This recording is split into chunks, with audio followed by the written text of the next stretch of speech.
1 Pierre 1, à partir du verset 17. Isaïe 32, à partir du verset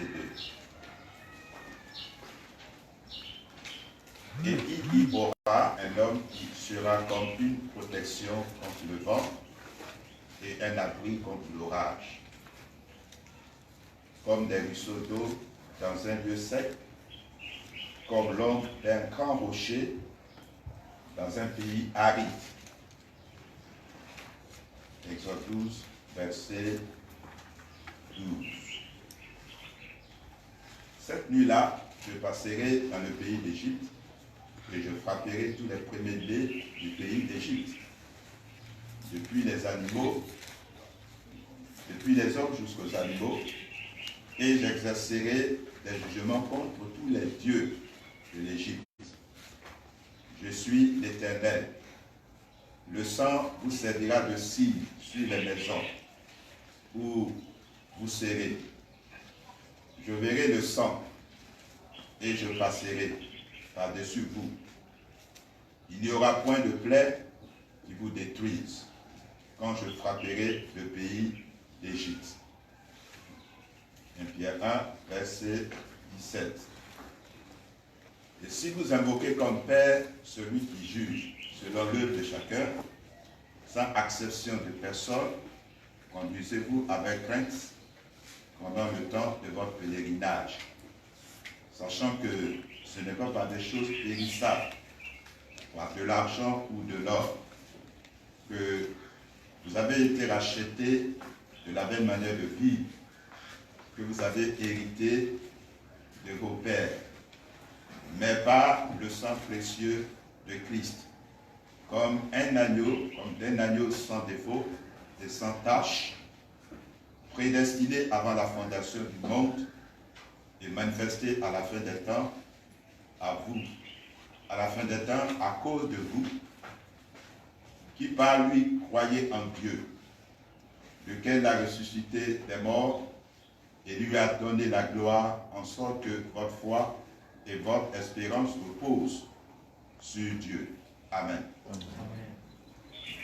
Nous sommes en train de parler du véritable abri dont nous avons besoin dans les temps difficiles. Et le sujet, Christ, le véritable abri contre le mauvais jour. Les jours de détresse, les jours de calamité, les jours où notre vie est menacée, notre existence est menacée et nous sentons le besoin de nous protéger, de nous réfugier, de trouver un abri pour notre âme, pour notre vie. Et c'est important de savoir que, en pareille situation, on ne peut pas se protéger n'importe comment ou se réfugier n'importe comment, n'importe où. Il faut savoir là où tu dois te réfugier.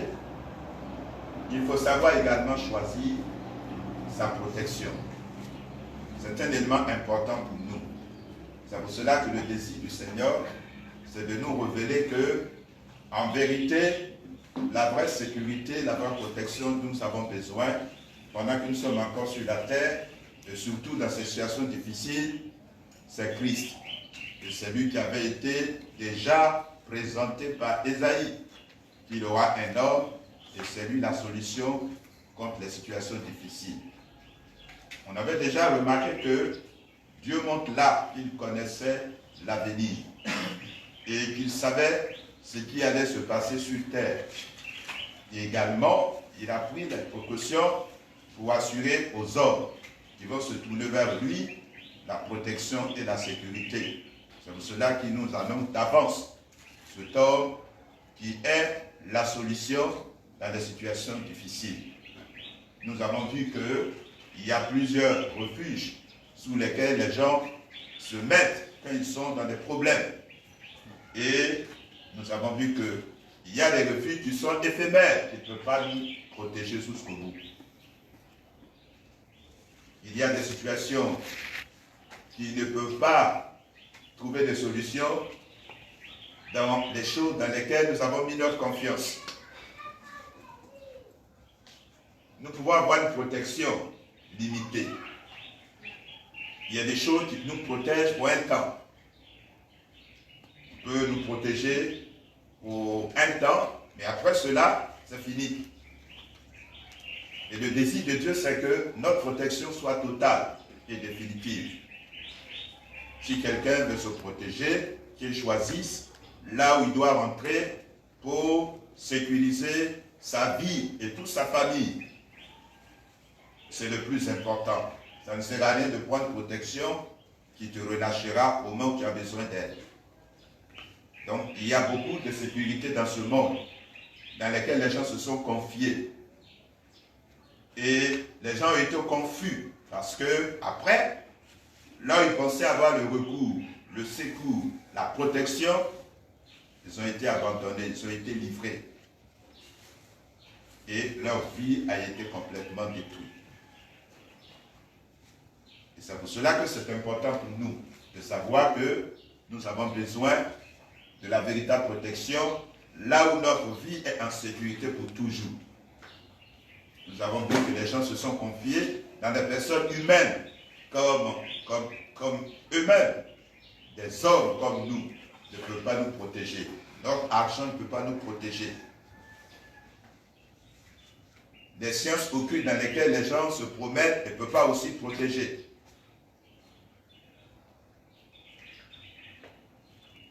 Nous ne pouvons pas trouver une protection totale dans ces choses-là.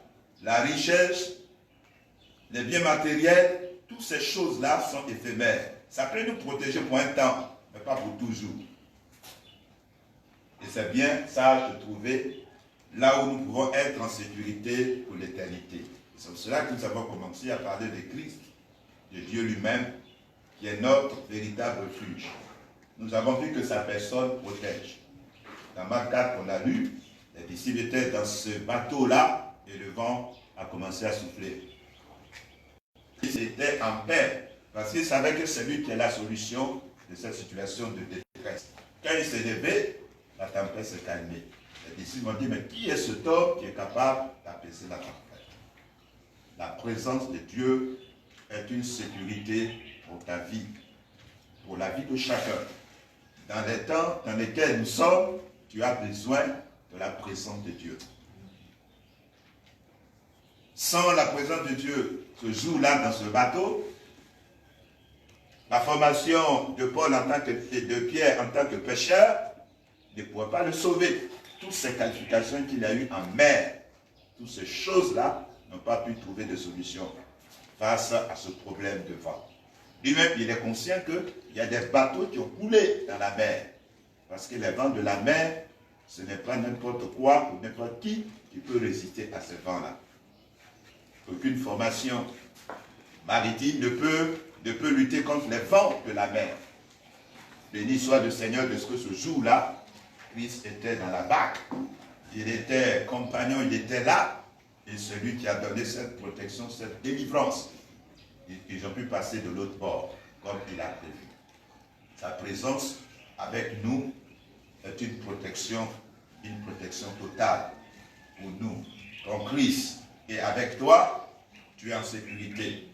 Tu n'as plus rien à craindre. Les apôtres ont craint, mais ils n'avaient pas raison de craindre, parce qu'ils ignoraient celui qui était avec eux. Et quand il a calmé la tempête, ils ont vu qu'ils ont craint pour rien. Ils ont compris que le Seigneur est le maître des temps et des circonstances. Même s'il y a des temps de détresse, la présence seule de Jésus avec toi est suffisante. Est suffisante pour que tu sois en sécurité. Ce n'est pas Jésus plus quelque chose. Ce n'est pas Jésus plus les pommades ou bien les bagues magiques. Ce n'est pas Jésus plus quelque chose. Jésus seul. Avec toi, c'est suffisant déjà. Et c'est ce qu'ils ont expérimenté. On a vu également, donc sa personne protège, son nom même est une protection. Proverbe 18, verset 10, que le nom de l'Éternel, c'est comme une tour dans laquelle celui qui est juste se cache. Pour refuge dans le nom de l'Éternel. Aussi sa parole. Obéir à la parole de Dieu, s'est construit sa propre sécurité. Matthieu 7, verset 24. Quelqu'un qui obéit quand tu obéis à la parole de Dieu, tu es en train de te faire du bien, tu es en train de te protéger. Quand tu désobéis aussi, tu es en train de te livrer. Celui qui désobéit se livre, celui qui obéit se protège. Obéir à la parole de Dieu, c'est une sécurité pour nous. C'est comme si tu construis une maison inébranlable, la maison qui va résister dans les tempêtes.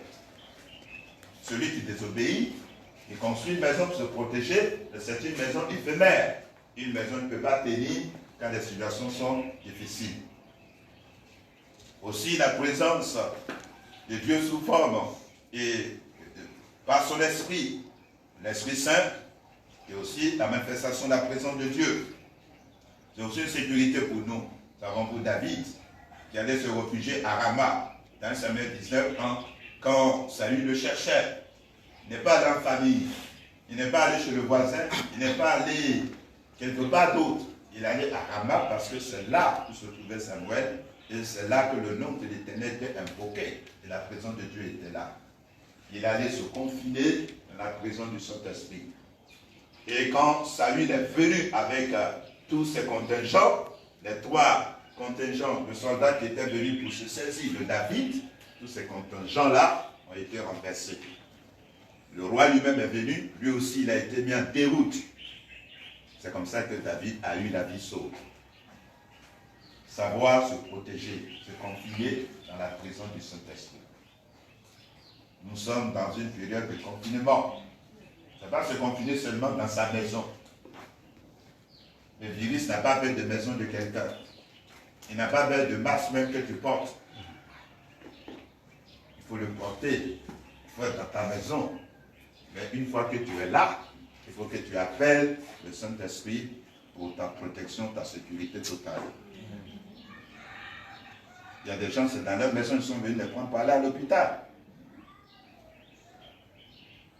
Donc, c'est une affaire spirituelle. Il faut quelqu'un aussi de spirituel pour assurer la sécurité totale.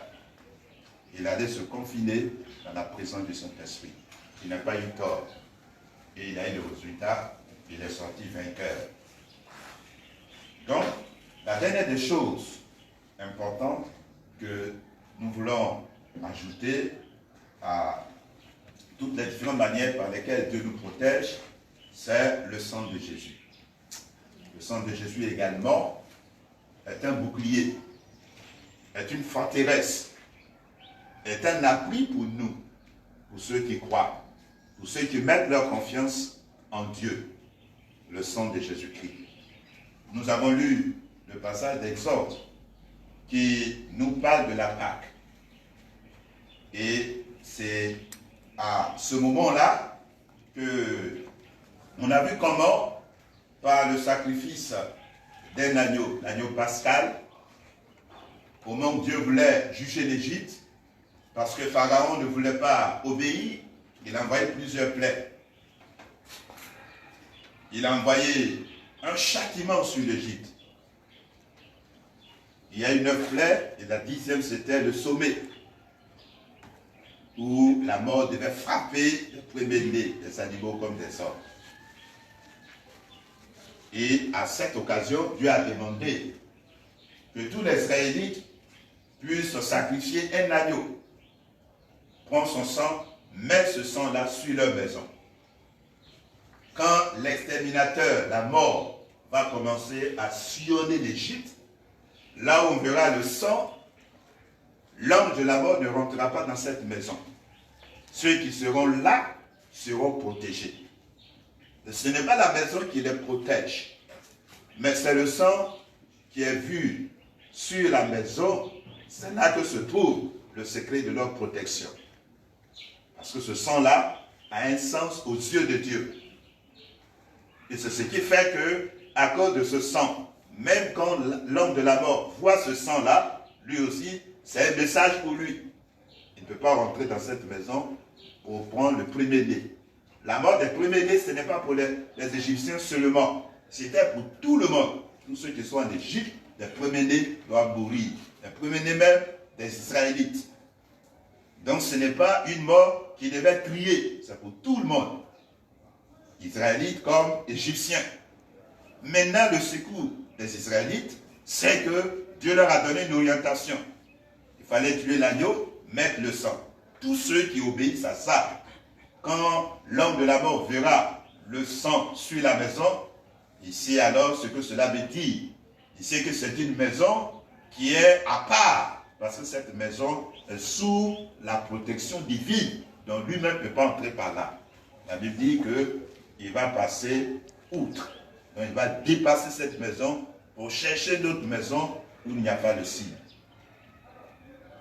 Donc ce temps-là était un temps de détresse.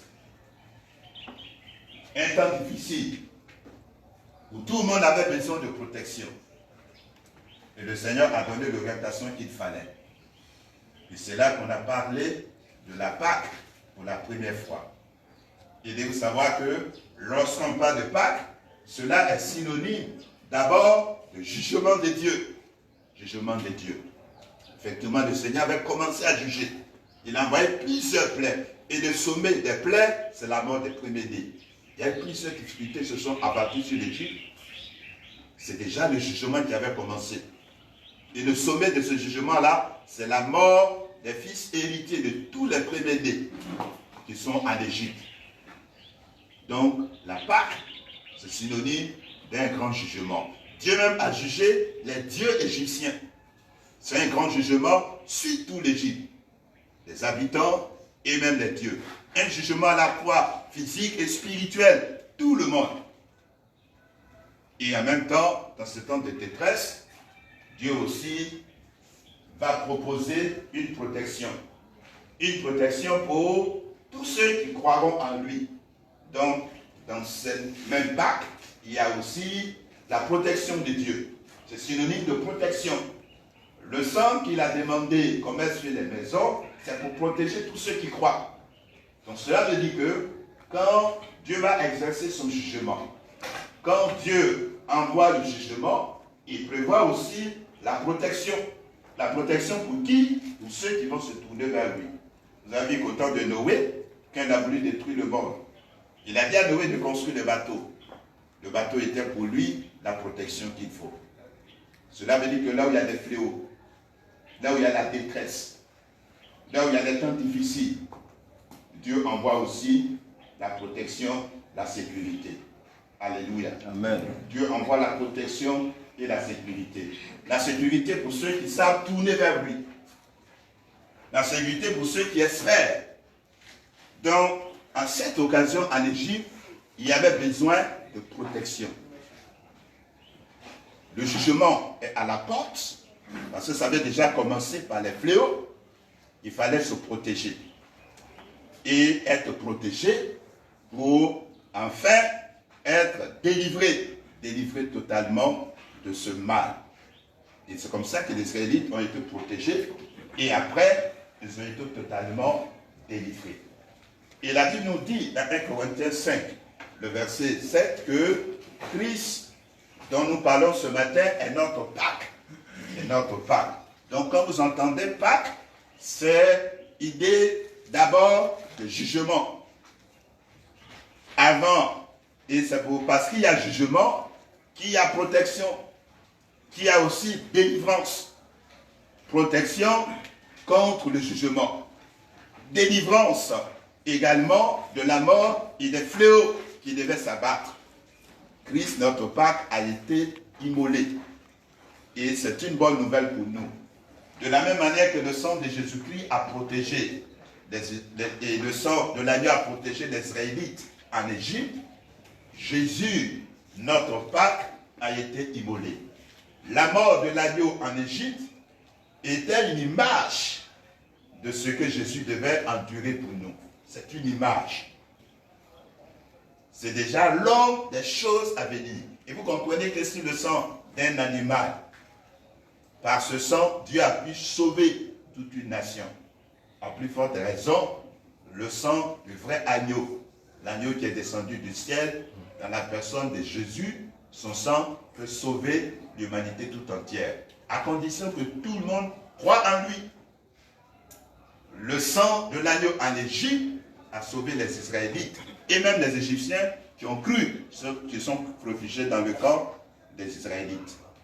C'est comme ça aujourd'hui le sang de Jésus-Christ, qui est l'agneau de Dieu, descendu du ciel, est capable de sauver l'humanité tout entière, si tout le monde se tourne vers lui.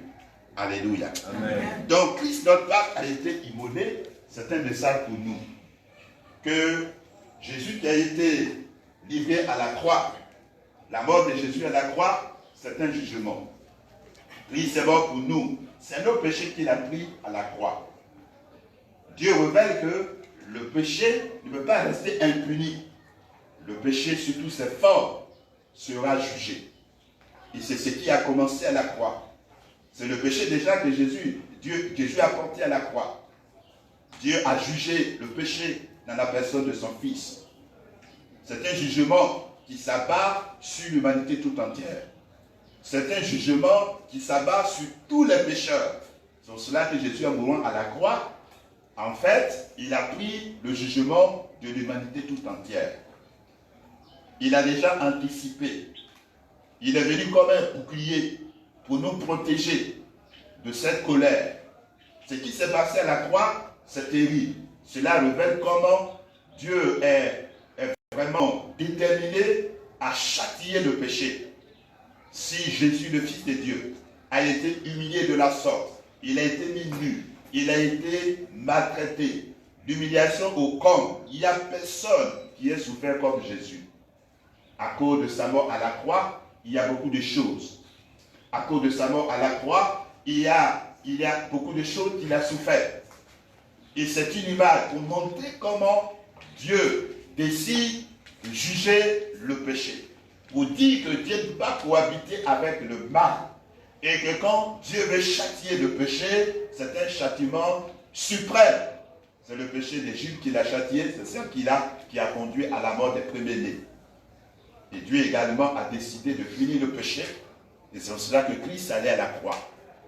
Et en mourant à la croix, il prend le châtiment de tous ceux qui croiront en lui.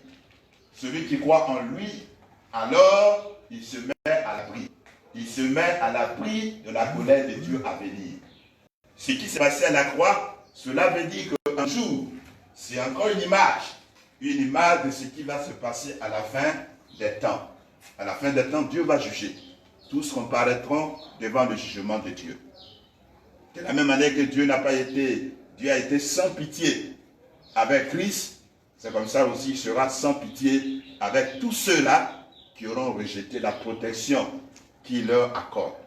De la même manière que Dieu a été sans pitié avec les Égyptiens qui n'ont pas obéi, qui ne sont pas allés se réfugier dans la maison des Hébreux se trouvait le sang, il sera aussi sans pitié le jour où il sera sur le trône blanc, où il va juger le péché du jugement le plus atroce, le jugement le plus exemplaire, pour que le péché soit condamné, anéanti, et que tous ceux qui ont décidé de ne pas le suivre connaissent leur sort dans l'éternité, leur sort en étant condamnés pour l'éternité. Ce qui s'est passé à la croix montre que ce qui se passera devant le trône blanc sera alors terrible.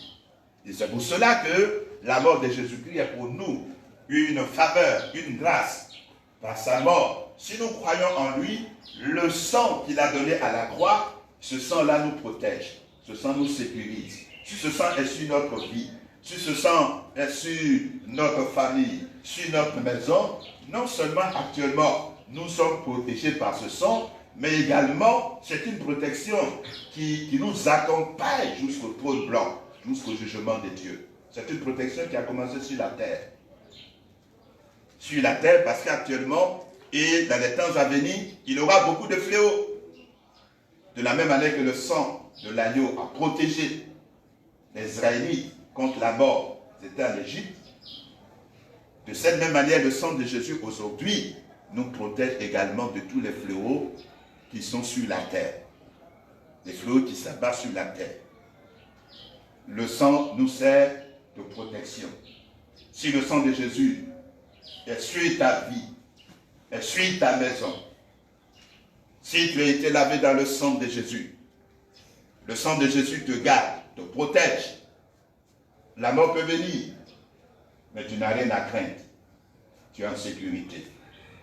Aussi longtemps que ce n'est pas Dieu lui-même qui a décidé de te prendre, rien ne peut te prendre d'une manière prématurée, parce que tu es sous la protection divine. Tous ceux qui ont mis le sang sur leur maison, ils étaient sécurisés. Et aujourd'hui, la protection que Dieu nous donne, dans les temps dans lesquels nous sommes, c'est le sang de Jésus. Le sang de Jésus doit être ta couverture. De la même manière que la mort a vu le sang de l'agneau sur la maison d'Israël, la mort n'est pas entrée par là. Dans ce temps-ci, tu as besoin également d'être couvert par le sang de Jésus. Toi et ta maison sous la protection du sang de Jésus-Christ. Et c'est le sang de Jésus qui peut te garder dans ce monde, jusqu'à ce que Christ lui-même vienne, jusqu'à ce que nous puissions un jour comparaître devant le Seigneur. Alléluia. Amen. Un sang qui nous protège dans ce siècle présent. Et c'est à cause de ce sang également que nous serons également blanchis devant le trône blanc. Donc c'est une sécurité éternelle que le sang de Jésus nous accorde. Si nous nous réfugions dans ce sang, si nous ne profanons pas ce sang, si nous ne blasphémons pas contre ce sang, les Égyptiens ont blasphémé contre le sang de l'agneau, mais comment le sang d'un animal peut nous protéger? Ils ont mis leur confiance dans les dieux égyptiens. Mais quand la mort est venue, c'est ça qu'ils ont vu que les dieux égyptiens ne peuvent pas protéger. Ils ont vu que la protection des dieux égyptiens était limitée. Quand la mort a frappé, même dans la cour de Pharaon, ils ont compris que quand c'est des temps de détresse, il faut savoir choisir sa protection. Les Hébreux qui étaient sans armée, ils n'avaient pas de militaires. Mais ce jour-là, cette nuit-là, ils sont sortis vainqueurs. Il n'y a pas eu de mort chez eux. Mais dans la cour de Pharaon, où il y avait tous les militaires égyptiens, malheureusement, malgré ces militaires, dans sa maison, il y a eu cri de détresse. Les militaires peuvent le protéger contre beaucoup de choses, mais pas le protéger contre l'exterminateur, l'ange de la mort, qui devait frapper contre les fléaux qui devaient s'abattre sur l'Égypte. C'est là qu'il a compris que c'est l'Éternel qui est la vraie protection. L'Éternel avec les Hébreux, qui étaient même des esclaves, ont été sécurisés. Et les Égyptiens qui sont allés se cacher dans la maison des Hébreux ont été également protégés. Bien-aimés, dans ces temps difficiles, il faut savoir choisir ta protection. Et la sécurité que Dieu te donne se trouve dans cet homme dont Ésaïe a parlé. Il aura un homme, lui, même sa vie vivante, ça dit que sa vie protège. Et même sa mort également te protège. Jésus-Christ avec toi t'es protégé. Même mort, il te protège. C'est par sa mort qu'il a donné son sang. Et ce sang-là, suit la maison des Hébreux, ils étaient en sécurité. Aussi, le sang de Jésus-Christ sur ta vie, tu es protégé. Je préfère la protection de celui-là, de son vivant, il peut me protéger. Même quand il est mort, je suis toujours en sécurité. Je préfère que d'avoir la protection de quelqu'un. Il est vivant, il fait quelque chose. Mais quand il est mort, je suis dans la détresse. Je préfère celui qui peut me protéger de vivant comme de mort. Et la seule personne qui peut le faire, c'est Jésus. Amen. Il a été mort, mais il est vivant pour toujours. C'est ce qu'il a dit dans l'Apocalypse. J'étais mort, mais je suis vivant. Et je vis au siècle des siècles. Se protéger avec quelqu'un qui n'est pas limité dans le temps, avec quelque chose qui ne t'abandonne pas dans la détresse. C'est ça la vraie protection, la vraie sécurité. Et c'est ce que le Seigneur a fait pour nous. C'est ce que Pierre a dit. Il nous a rachetés par son sang. Il nous a rachetés par son sang. Les Israélites ont été rachetés en Égypte. Ils ont été rachetés. Et leur rachat s'est manifesté comment? D'abord, par la protection qu'ils ont eue dans leur maison. Et après, par leur délivrance.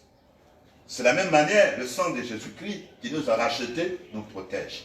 Et en même temps aussi nous délivre. Nous avons été rachetés de la même manière de vivre que nous avons hérité de nos pères. Pour que la colère de Dieu à venir ne puisse pas alors nous toucher. Donc depuis la mort de Jésus-Christ à la croix, cela annonce déjà le jugement de Dieu contre le péché. Ce qui s'est passé à la croix, c'est des signes de ce qui va venir dans l'avenir, un jour, devant le trône blanc. Dieu annonce officiellement que le péché est déjà jugé, qu'il est entré maintenant dans la phase du jugement du péché. Et pendant qu'il juge le péché, ou qu'il s'apprête à juger le péché, tout ce que les hommes ont besoin de faire, c'est de se protéger. C'est ce qu'il a dit aux Israélites, protégez-vous, parce que le péché de l'Égypte sera jugé. Ils se sont protégés dans les maisons où il y avait le sang, et ils ont été sécurisés. Alléluia. Amen. Ça vous dit que toi aussi, il faudrait que tu saches que ta vraie protection sur la terre, c'est le sang de Jésus. Amen. Et quand même que tu vas quitter ce monde un jour pour aller devant le Père, c'est le sang de Jésus. Amen. Celui qui n'est pas lavé dans le sang de Jésus ne pourra pas rentrer par les portes de cette ville-là. C'est une ville sans tache. On dit heureux et saints tous ceux qui lavent leur robe dans le sang de l'agneau. Dans le sang de l'agneau. Quiconque n'est pas lavé dans le sang de l'agneau ne peut pas passer par les portes de cette ville-là. C'est le sang de l'agneau qui ouvre les portes, qui permet d'avoir accès à cette ville indescriptible. Une ville, quand tu y rentres, tu ne veux plus ressortir pour aller quelque part d'autre. Quand tu rentres là-bas, tu oublies tout ce qui est sur la terre. Parce que rien de la terre ne peut encore t'attirer. Quand tu rentres là-bas, tu ne veux plus revenir en arrière. Et si Dieu te montre le secret par lequel tu peux y entrer, c'est sage de pouvoir s'attacher à ce secret-là. Le sang de Jésus pour toi te protège contre le coronavirus. C'est lui le 19, on ne sait pas s'il y a 21 ou il y a 25. On ne souhaite pas ça. Mais 19 est déjà vaincu par le sang de Jésus. Amen. Tous les autres chiffres qui viendront sont aussi vaincus par le sang de Jésus. Amen. Ça vous dit que la vraie sécurité se trouve à un homme. Et cette personne, c'est Jésus-Christ. Alléluia. Amen. Alors, pour profiter de cette protection rapidement, c'est ce que David a dit dans le psaume 91. Tout le monde a récité, à tort ou à raison. Mais quand même, il y a une condition qui est cachée. Tout le monde a commencé, celui qui demeure sous l'abri du Très-Haut. Mais quand tu continues, il y a une condition à partir du verset 14 ou 15.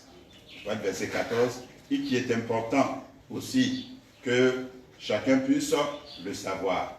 Le psaume 91, quand vous lisez, vous allez jusqu'au verset 14 et 15, il y a en fait une condition importante pour nous là. Et le verset 14 dit quoi? Parce qu'il, lui, second, là c'est encore plus clair. Oui, celui qui a trouvé peut lire. Non, je vais lire. Puisqu'il m'aime, je le délivrerai et je le protégerai. Puisqu'il connaît mon nom, il m'invoquera et je lui répondrai. Je serai avec lui dans la détresse et je le délivrerai et je le glorifierai. Je le rassasierai de longs jours et je lui ferai voir mon salut. Donc en fait, à la fin du psaume, il y a la condition qui permet à quiconque voudrait s'habiter sous l'abri de ce Très-Haut-là et qu'il puisse le faire. Il y a une condition. Il dit, puisqu'il m'aime, je le délivrerai, puisqu'il connaît mon nom. Donc, pouvoir avoir accès à cette protection divine que Dieu donne d'une manière totale et définitive, la première des choses, il faut alors connaître cet homme dont il est question. Isaïe a parlé, il aura un homme. Cet homme-là, il faut le connaître.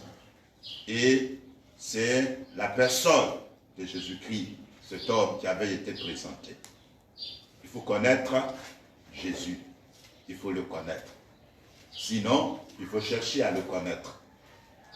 Et ce matin, il faut savoir que dans ces temps difficiles, la chose la plus importante pour toi sur la terre, c'est de chercher à connaître Jésus. La chose la plus importante. La chose la plus importante, ce n'est pas de savoir comment le virus va partir de la terre. Dieu n'a jamais dit que c'est le seul virus qui va venir.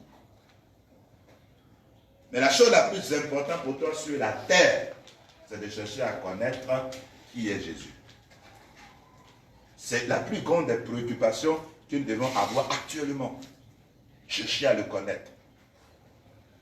Ce qu'il a dit, puisqu'il connaît mon nom, puisqu'il m'aime, je le délivrerai. Chercher à le connaître, et c'est important pour nous. Pourquoi c'est important de le connaître? On a déjà vu que même son nom est une protection pour nous. Proverbe 18, verset 10. Même de connaître son nom déjà est une protection pour toi. Être loin de Jésus, ta vie est en danger. Donc on ne va pas venir et chercher le Seigneur bien et être religieux comme ça. Non, cherche à connaître Jésus, à le connaître. Son nom même est une protection pour toi. Son nom seulement est une protection. C'est pour cela que c'est important de le connaître. Chercher à le connaître. Et quand on le connaît, on va savoir ce qu'il a fait pour nous. Quand vous lirez dans 1 Jean 4, le verset 19. Le verset 19, 1 Jean 4, le verset 19. Connaître Jésus va changer notre vie entièrement. 1 Jean 4, verset 19. Qu'est-ce qui est écrit là? Il est dit que pour nous, nous l'aimons parce qu'il nous a aimés le premier. Donc, quand on connaît Jésus, on découvre que ce Jésus-là, il nous a aimés. Et il nous a aimés le premier. Cela veut dire que toi, tu ne l'as pas aimé avant qu'il t'aime. Lui, il t'a aimé au moment même que tu ne l'aimais pas. Il y a des gens qui ont commencé à aimer des gens parce qu'ils ont vu que les gens les aiment. Ce n'est pas ça? C'est ça. Mais lui, il ne nous a pas aimés parce que nous l'a aimé. Quand on lirait dans Romains chapitre 5, verset 6, il dit qu'il nous a aimés au moment où nous étions ses ennemis. Au moment où nous étions rien, où nous étions rebelles des pécheurs. C'est là où il nous a aimés au moment où on n'était rien, on était mauvais. Ce n'est pas tout le monde qui aime ce qui est mauvais sur la terre. Tout le monde aime ce qui est bien. Quand tu es mauvais, tu es inutile, tu n'as rien du tout, ce n'est pas tout le monde qui va t'aimer. Mais quand tu es bien, tu as l'argent, tu es bien, les gens vont t'aimer. Mais lui, il t'a aimé au moment où tu étais mauvais. Ou même les gens de ta famille, tout le monde te boude, c'est là qu'il t'a aimé. Il nous a aimé le premier. Mais quand tu sais que quelqu'un, avant même que toi tu ne le connaisses, lui déjà il t'a aimé. Avant même que tu le connais, tu le vois vis-à-vis. Cela veut dire que c'est un amour véritable. Il n'a pas attendu que tu le vois d'abord et que tu commences à être gentil ou bien tu commences à faire quelque chose pour qu'il t'aime. Ça c'est un amour fabriqué. Le vrai amour, il t'a aimé avant même que tu le connaisses. Il sait que tu n'es pas bien et puis il a décidé de t'aimer malgré tes défauts, malgré tout ce que tu es. Ça c'est le vrai amour. Il y a des gens qui aiment, on n'a pas aimé. Ou bien la personne là, comme la personne a commencé à être gentille avec moi, donc maintenant c'est ça. Aujourd'hui, les petites filles, les petits garçons, si quelqu'un a commencé à lui offrir les petits portables, les petites choses, il va commencer déjà à aller suivre cette personne, aller se prostituer à peu de portable. Il a commencé à te donner 500 francs, c'est fini. Commencez à être gentil, tu vas commencer à l'aimer. Mais ce n'est pas comme ça que Jésus fait. Il nous a aimés au moment où on n'a rien fait du tout. Voici le vrai amour. C'est-à-dire qu'il nous prend tel que nous sommes. Il n'aime pas ce que tu fais, mais toi, il t'aime. Ce que tu fais là, il n'aime pas ça. Mais ta personne l'intéresse.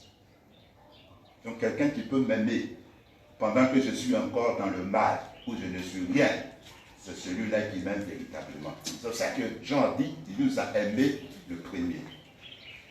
La seule personne qui t'a aimé, premièrement sur la terre, c'est Jésus. Il t'a aimé les premiers.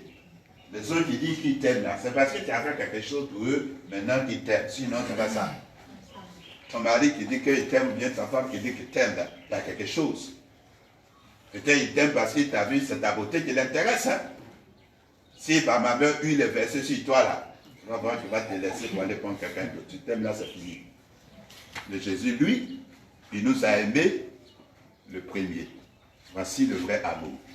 Donc quand tu connais que quelqu'un t'a aimé de la sorte, est-ce que ça sera difficile pour toi de l'aimer en retour. Non. C'est pour ça que Jean a dit, nous l'aimons parce que lui, il nous a aimés le premier. Ça dit que ce n'est pas celui, c'est pas que c'est le premier candidat, non. Mais ça veut dire que au moment où il ne méritait pas l'amour là, c'est là que lui nous a aimés. En retour, nous devons nous aussi apprendre à l'aimer. Alléluia. Apprendre à aimer le Seigneur. Donc si tu le connais, tu vas savoir qu'il t'aime. Et quand tu sais qu'il t'aime, toi aussi, la chose qui t'intéresse, c'est de chercher aussi à l'aimer. Il faut chercher à l'aimer. Aimer sa présence. Aimer sa parole. Avoir une intimité avec lui. Il faut l'aimer. Apprendre à aimer Dieu. Apprendre à aimer Jésus. Donc c'est quelque chose de plus important pour nous maintenant. Il faut apprendre à l'aimer. Parce qu'il t'a aimé le premier. Alléluia. Se protéger sous son abri, il faut l'aimer. Effectivement, si quelqu'un t'a hébergé chez lui, il est gentil, hein? Et puis tu es chez lui, tu ne l'aimes pas. Est-ce que tu veux vivre longtemps dans sa maison? Toi-même, tu seras dérangé. La personne est gentille avec toi. Mais ton comportement, tu fais là, tu auras honte, tu vas fuir de la maison. Tu ne peux pas cohabiter avec quelqu'un que tu n'aimes pas. Lui, il t'aime, hein, mais comme toi, tu ne l'aimes pas, c'est toi-même qui vas partir de la maison. C'est pour ça que tu dois apprendre à l'aimer. Effectivement, si tu vois qu'il t'a aimé sans intérêt, qu'est-ce qui va t'empêcher de l'aimer en retour?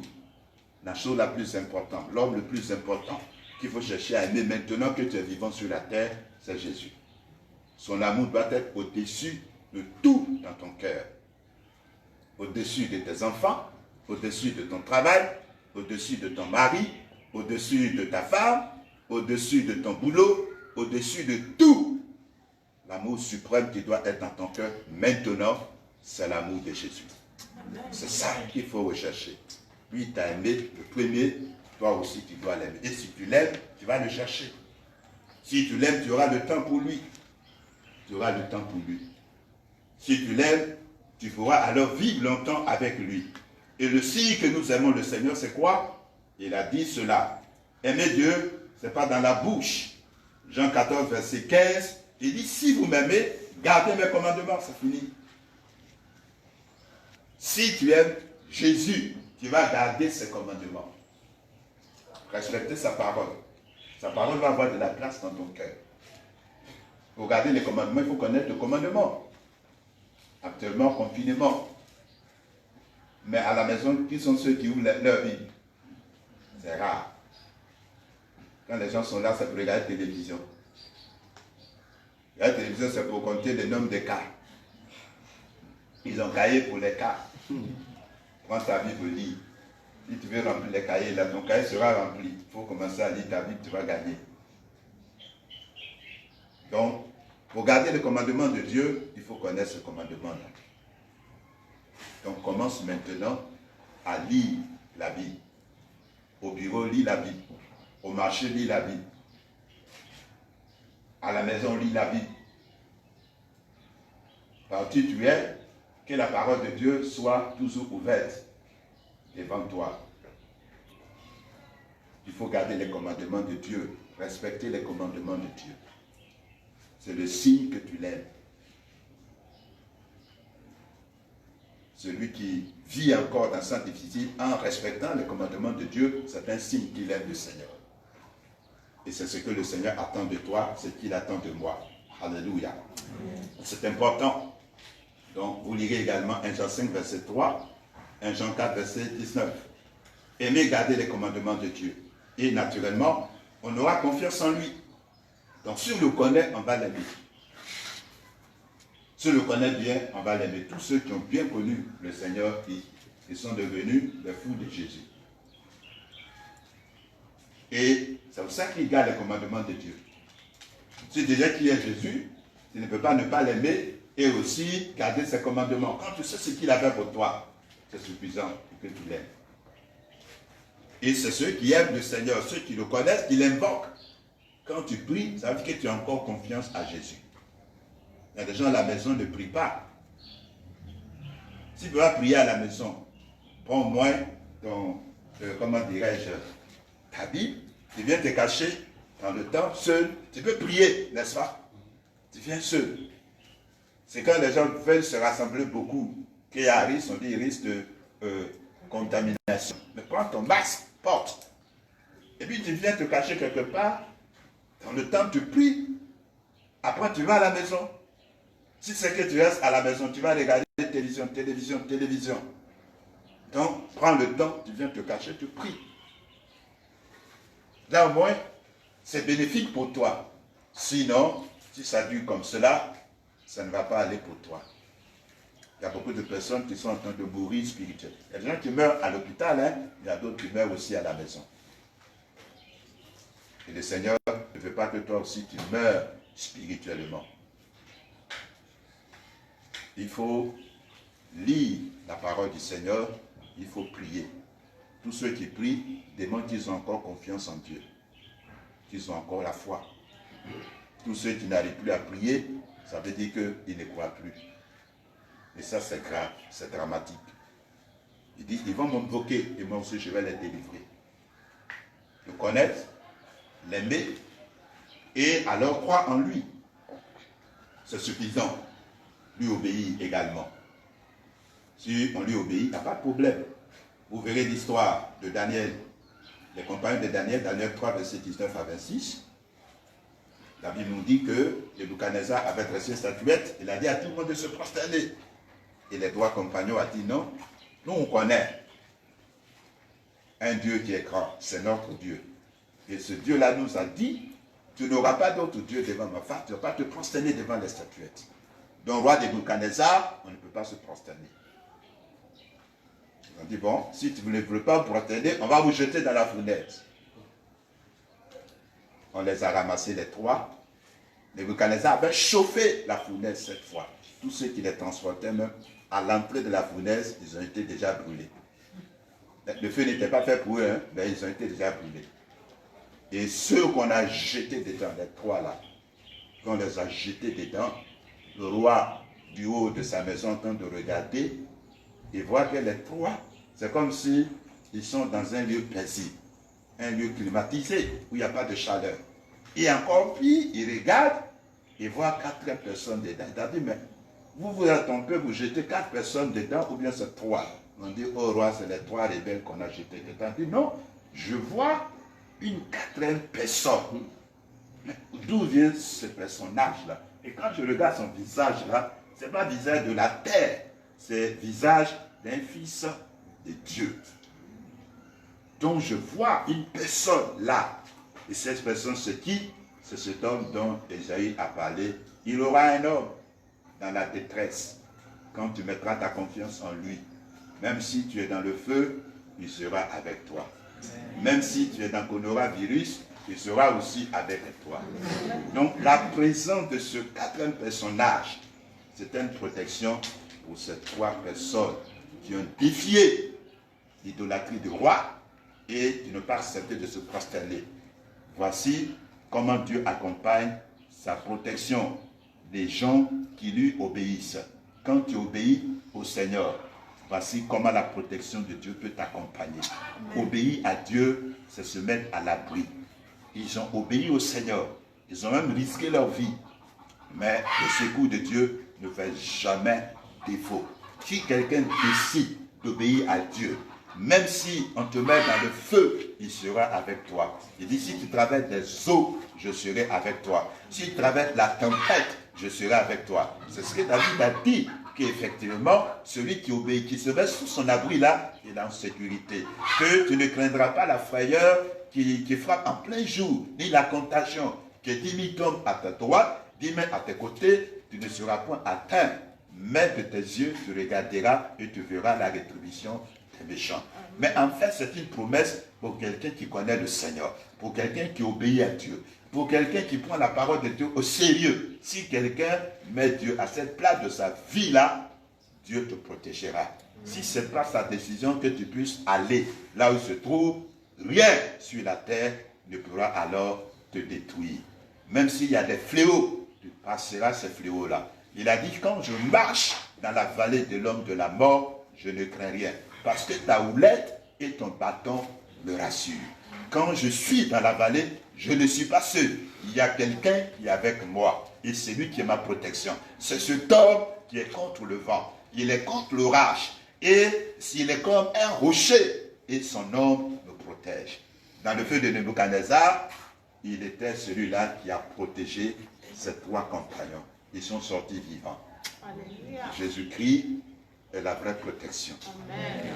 Depuis le commencement jusqu'à la fin de la vie devant Dieu là-bas, il est la seule protection que Dieu nous a donnée sur la terre. Amen. Il ne faut jamais l'oublier dans la détresse. Amen. Quand tout va mal, il faut savoir que Dieu t'a donné un protecteur. Et tu es heureux de le connaître. Parce qu'il y a beaucoup qui ne le connaissent pas et qui meurent dans la désolation. Que le Seigneur soit ta protection partout où tu iras. Donc, n'aie pas à craindre. Il faut avoir la foi. Même si le virus est dans l'atmosphère et que toi tu passes là, Dieu va le dégager de ton chemin. Il ne va pas rentrer dans ton poumon. Même s'il rentre dans ton poumon, Dieu va le neutraliser. Parce que le Seigneur est capable de te guérir. Donc, si tu as peur déjà, c'est que tu es vaincu d'avance. Protège-toi et sache que le Seigneur est avec toi. Amen. Et tu sortiras vainqueur. Amen. Alléluia. Amen. Tu sortiras victorieux. C'est pour cela que tu vas te tenir debout. Nous allons prier le Seigneur. Donc, nous prions le Seigneur. Jésus a dit, ce qui est arrivé au temps de Noé va arriver. Et au temps de Noé, ce qui était important, c'est qu'il y avait le jugement. Et les gens avaient besoin de protection. Donc avant que le Seigneur n'arrive, nous aussi, nous avons besoin de nous protéger, de nous mettre à l'abri de son jugement à venir. Et c'est seul le sang de Jésus qui nous protège. Nous allons dire merci au Seigneur pour la protection qu'il constitue pour nous. Il a une vraie sécurité pour nous, Jésus. C'est lui qui nous protège sur la terre pendant notre temps de pèlerinage. C'est lui qui nous tiendra la main, qui nous conduira également auprès du Père un jour. Nous élevons la foi et nous disons merci au Seigneur. Nous voulons te remercier. Nous voulons te célébrer. Nous voulons t'honorer. Nous voulons, Seigneur, honorer ton nom. Nous voulons bénir ton nom qui a la foi. Seigneur,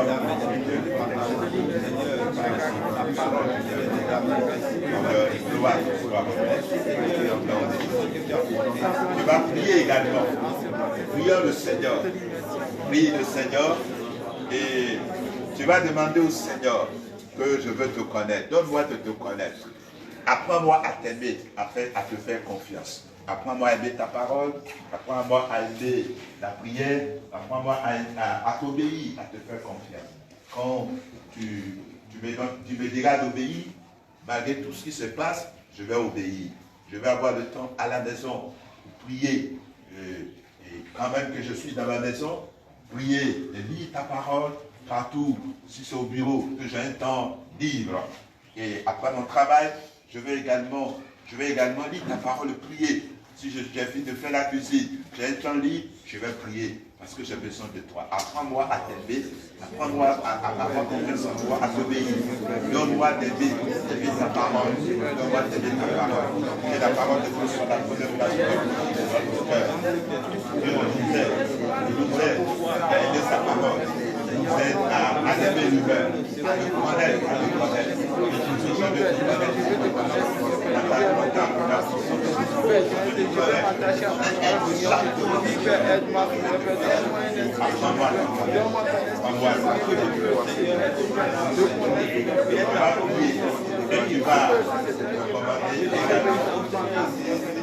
Tu vas prier, tu vas recommander aussi toute ta vie, ta maison. Il dit, le sang vous servira de signe. Que tu sois marqué par le sang de Jésus. Que ta famille soit marquée par le sang de Jésus. Que ton église, ce quartier, la nation dans laquelle nous sommes, notre pays, soit marqué par le sang de Jésus-Christ. Que le sang de Jésus-Christ soit notre protection dans cette maison, dans cette nation, afin que ce fléau-là ne puisse pas ravager, ne puisse pas détruire notre nation. Que le sang de Jésus-Christ vienne au secours de l'humanité tout entière qui est en train de mourir. Que le Seigneur applique son sang sur notre vie, sur notre nation, afin que ce fléau-là qui est en train de détruire, que ce virus soit anéanti pour toujours. Et que la mort s'éloigne de notre nation. La mort s'éloigne de ta famille, de ta vie. La mort s'éloigne de ton quartier. La mort s'éloigne de nous tous. Que la mort brise le bagage et s'éloigne. De la même manière que la mort s'est éloignée de la maison des Hébreux, que la mort s'éloigne de notre nation, que ce pays-là soit protégé, sécurisé. Tous ceux qui sont en Côte d'Ivoire, depuis les autorités jusqu'aux civils, sont protégés. Que le sang de Jésus les garde, protège notre nation. Que le sang de Jésus soit à l'œuvre dans la vie de toutes les nations, parce que c'est Christ qui doit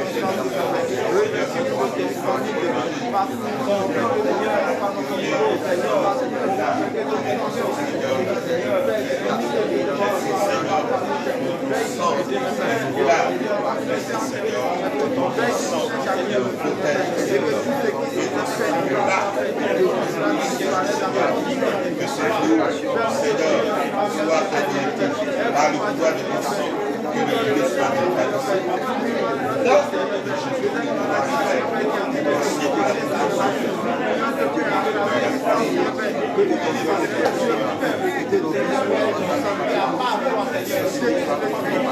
Voilà la gloire. Seigneur, nous te disons merci parce que tu es le véritable abri. Et à l'ombre de tes ailes, nous sommes au repos. Nous sommes en sécurité. Nous voulons nous confier à toi dans ces temps difficiles. Nos vies, nos familles, notre maison, l'église tout entière, notre quartier, notre nation a besoin de toi. L'humanité tout entière a besoin de toi, Seigneur. Nous ne pourrons plus vivre sur la terre sans toi. Et nous te bénissons parce que tu as déjà donné ton sang qui nous marque. Viens délivrer cette nation de ce fléau. Tous ceux qui sont malades dans leur corps, qui trouvent grâce à tes yeux. Protège tous les autres. Tous ceux qui sont au fond, qui sont en contact avec le virus, nuit et jour, que ta protection soit sur leur vie, sur leur famille. Merci d'apporter la vie. Merci d'enlever la mort au milieu de nous. Fais-le, afin que le reste de ton plan sur la terre se réalise avant que tu ne viennes. Nous te le demandons, Seigneur, au nom de Jésus. Amen. Amen.